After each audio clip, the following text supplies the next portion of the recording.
Welcome to the EO Thought Leadership Forum, Episode 3. My name is Joe Apfelbaum from EO Brooklyn, and today we have with us James Ashcroft. I'm from EO South Florida. So last time we spoke about how to pick a topic, and we had John Toda as our guest, and we had a really great conversation, a lot of good take-home value about thought leadership. But today we decided that we're going to talk about purpose. It's a highly talked about topic in my forum, Joe. I don't know about you. So. Yeah, no, we haven't really gotten there yet. We Okay. have a lot of issues to work out that were constantly coming up, and no one really perked up in their presentation and said, "What is my purpose?" Or Oh, really? "Why am I?" Yeah, I know that people are wondering it all the time. That's the lifelong question. Like, why am I here? What am I doing? What am I trying to? What's the end line? And when an entrepreneur is financially stable and he's successful and he gets to a certain place in his life, he starts asking those types of questions. How am I making a contribution to society? What am I doing? What's my legacy? How do I make a mark? One of EO's core values is make a mark. Right. So thinking about that, and thought leadership is a great outlet to help you make a mark, whether it's through writing, through video, through what we're doing right now. So what does it mean to you? What does it mean to me? That's the conversation that we'd like to have today. Right. Well, I'd be lying if I said that I have the answer. I think it's in many ways the question that we ask throughout our lifetime. I think the question of what is my purpose, or the word purpose, is a modern day variant of what is the meaning of life. And it's been asked for thousands of years. From the great Greeks, had these conversations. So for me, it's more of, what is the meaning of my life? It's a desire for fulfillment, and feeling that my life matters, and the work that I'm doing is important. So there was a mentor. There was a mentor that once the first question that he asked when we were talking about purpose and talking about how to create a meaningful life, and he said, "When you die, what do you want it to say on your gravestone, on your headstone? What do you want people to remember you as?" And he's like, think about each relationship that you have, every meaningful relationship that you have, and think about what they would see, or what you would want them to see on a customized version of the headstone that's for them. What did they see? Sure. And how are you going to build that relationship, and how are you going to live your life in that way? So ultimately, the reason you want to find out what your purpose is because what are you going to do each day, right? Correct. Yeah. I mean, there's some really good exercise like that, right along the line of the the one, your gravestone, or what do you want people to say about you, your funeral? Do you want them to get up there and say, "Hey, he was a really good so-and-so as a profession," or do you want them to say he left a mark on, our community, or what do you want it to say? Predefining that and building that life. So I think that just comes back to having a deep connection with what you are doing to ensure that your life matters. And I think that's the human condition, isn't it? That we just want to do work that matters. And ultimately, through writing, through expressing myself on a regular basis, through going to forums and through speaking and through just talking about these deep ideas, it kind of becomes more real, and you start realizing what really matters. What are your values? What do you really value? And from that, you can kind of see, okay, these are the things that matter to me. These are the things that really irk me. These are the things that I really want. These are the desires that I have in my life right now. Whether it's you want to be a public speaker, a motivator, or you want to build a world-class business, or you want to change something. A lot of it also has to do with what you went through in order to become who you are today. So if you're 40 years old and you're watching this, what are the trials and tribulations that you had to go through to become the person, the man, the woman that you are today? And ultimately, your mission might be around that. Your purpose might be around that. So if somebody had to have a certain illness, a certain sickness, or they had children that had a certain thing, or they had to go through fundraising. I know a woman that's very active in the fundraising, teaching other women how to raise $1 million. That's what she does because, as a woman entrepreneur, which there's a very few amount of women compared to men, there's not that many opportunities for women. There is much more now than there ever was, but how many women do you have in your chapter? I don't know the count, but it's It's definitely a definitely less minority. than, yeah, Yes. definitely a minority. In the New York chapter, I think maybe we have 10% women. In Hmm. the Brooklyn chapter, we have probably 30% women. Globally, maybe it's less than 10%. I think it might be even 8% globally. So, she took that to heart, and her purpose is to help women entrepreneurs. And she started a company that does that. She's writing a book about that, and that's her contribution to the world. That's her purpose. So ultimately, it has somewhat to do with what you went through. Absolutely. I couldn't agree more. It'd be really interesting to talk to her about her life experiences that got her to a point where she had that moment. She goes, oh my gosh, this is like a niche that fulfills me and can create an impact in the world. We just talked about the funeral exercise. The other exercise is to look at your childhood, right? What made you curious as a child, and then look to the present. What of those childhood curiosity moments still apply today? What excited you, right? What excited you, right? Um, and really getting back to that place.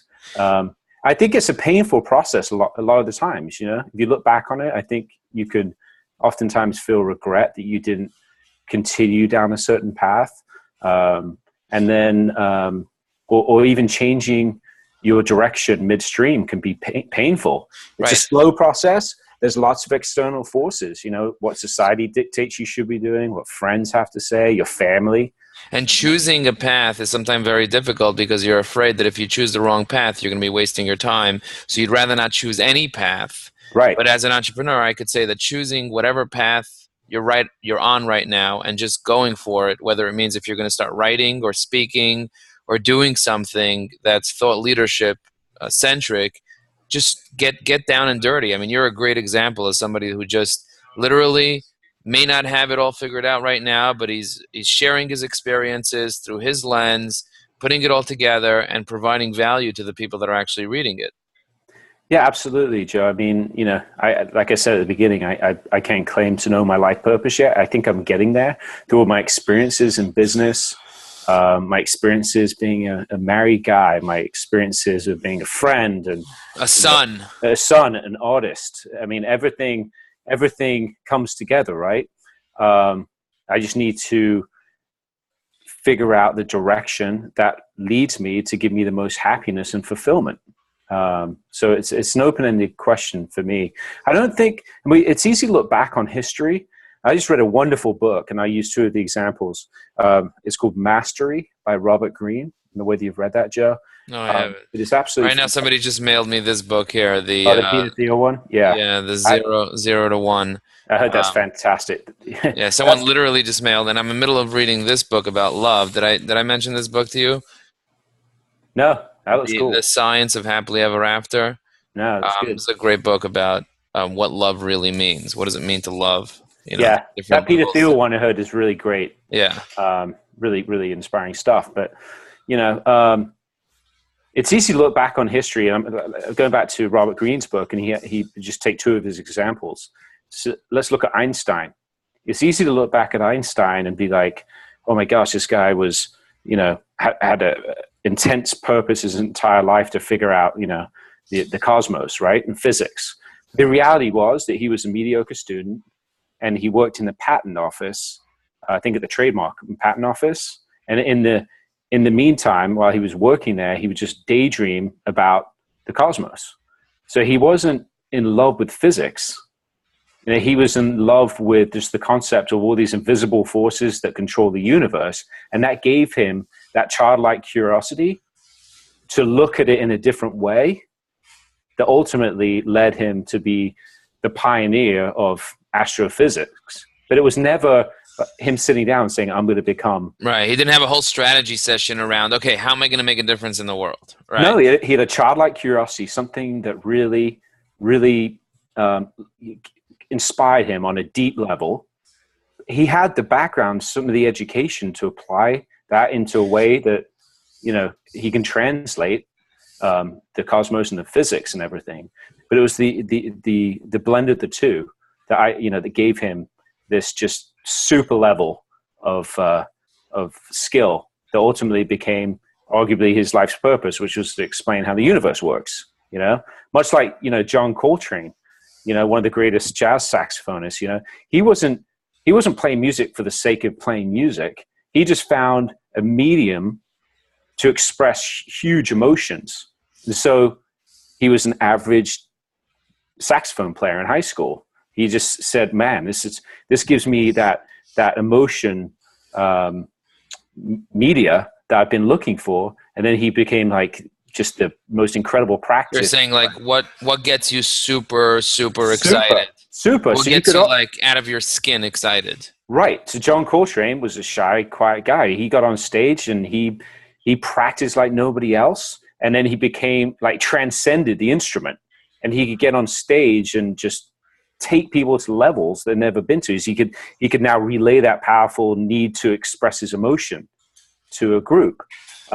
It's interesting to think that he could have ended up being a painter, or it would have been amazing to see what would have happened had he not died at 40 years old. But it's a tough one to say, what is my life purpose? It's a lot of there's something that you once said a while ago about creating passion. Yeah. Because ultimately people say, oh, I don't have my purpose, so whatever I do right now, I'm not going to do it all the way. I'm just going to do it. And when I find my purpose, I'll be super passionate about it. Right. And what you said, something that I still remember to today, this probably maybe 6 months ago or maybe a year ago, you said, live every moment, everything that you do it with passion. Right. Maybe if you do that, you will find your purpose, because suddenly you're doing everything with passion, and then what do you end up doing? Like, what do you actually end up doing? Right. So, the whole concept was instead of just saying, what is my passion? What is my purpose? Just get to doing passionately, right?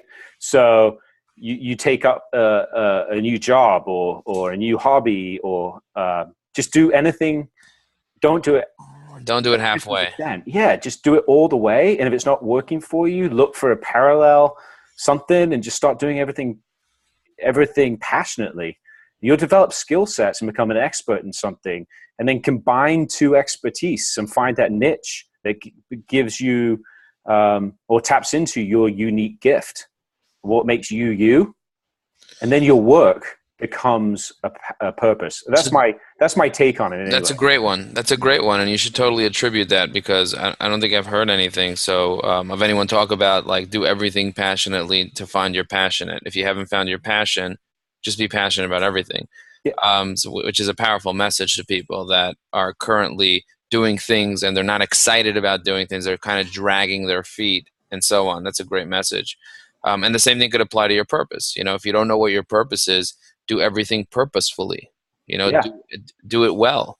Do things as if this is your purpose, as if your purpose is to go into work every single day and inspire people or whatever it is that you do in your line of work. And instead of saying, I haven't found my purpose, say, this is my purpose. My purpose is the moment. I heard somebody talk recently about, what does it mean to like live a life that was lived well?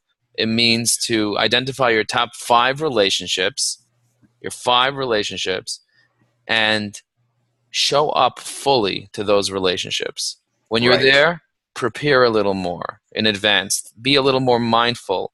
Listen a little more actively. Just be aware while you're there and try to give a little more of yourself and show up completely. Maybe that's your purpose. Absolutely. Just absolutely. Be the best you can be. Bring passion to everything you do. Learn different skill sets and then try and connect the dots between different skill sets. So what are the skill sets that you recently learned? Like, for example, by me, over the past 3 years, I definitely learned how to take a selfie, which is a great skill set to have. You take selfies, Joe? Yeah. I think you own a hashtag now, don't you? Yeah, I do. Thanks to Matt Zaraki, I own Apfelbaum. which I haven't used properly. I used it one time, but I'm gonna take one with him after this, and Yes. then we'll post it with Photobound and see if I can keep up using that hashtag with people, or have other people take photos with me and then them put it up and use that hashtag. That'll be really funny. Sign me up. Good. But some of the other skills, it's like, public speaking. It's something that I didn't have a good skill, and I was always shy. And then after training over 10,000 people over the past 3 years, or during the process of doing that, and doing many, many, many seminars and webinars, that was a huge skill that I had to learn, which is helping me tremendously. It helped me lose 63 pounds. It helped me become more self-aware. It helped me be able to do these types of things. Right. Another skill would be writing. You remember seeing my emails back in the day, and what they are today. People are telling me, I don't see so much the difference, but people are telling me I'm a much, like, 10x better writer than I was a year ago, or a year and a half ago, or so on. Um, Doing videos, putting videos online and just doing videos. I used to be afraid of that, frankly, and I used to really suck at it. But after doing it many, many times, you kind of get better at it.